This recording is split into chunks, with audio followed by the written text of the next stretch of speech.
In today's video, I'm going to teach you how to adjust your settings in Adobe Illustrator so you can move your objects freely without them snapping to the grid. This is particularly useful if you want more precise control over your design elements.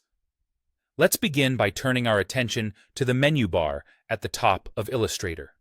Here, you'll want to click on View. A drop-down menu will appear. Look for Snap to Grid. If there's a check mark next to it, go ahead and click it to remove the checkmark.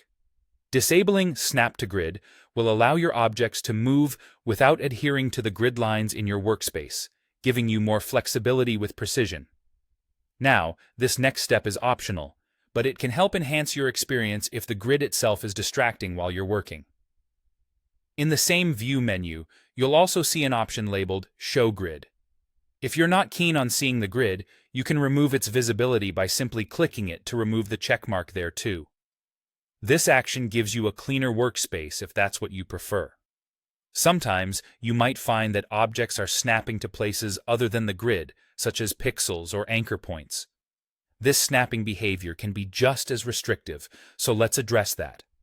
Once again, go to the View menu and find Snap to Point. If this option has a checkmark, click it to turn it off. Disabling this feature will ensure that your objects won't automatically lock onto anchor points or nearby paths, which is particularly handy for intricate designs that require careful positioning. Next, let's fine-tune our object alignment in the Transform panel. You can access the Transform panel by navigating to Window in the menu bar and selecting Transform. In the panel that opens, locate the Align to Pixel Grid checkbox. If you notice that your objects aren't moving quite how you'd like, unchecking this box will allow them to move smoothly and precisely wherever you place them, free from the influence of the pixel grid. For those of you who are setting up new objects, there's an option to apply this adjustment universally through the panel menu, ensuring a consistent experience throughout your project. After you've gone through these settings, you should find that you now have complete freedom to move, scale, and align your objects just as you intend, without them jumping to grid lines or getting stuck to points.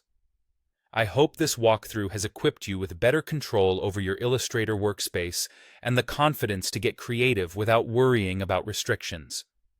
Thanks for tuning in, and happy designing.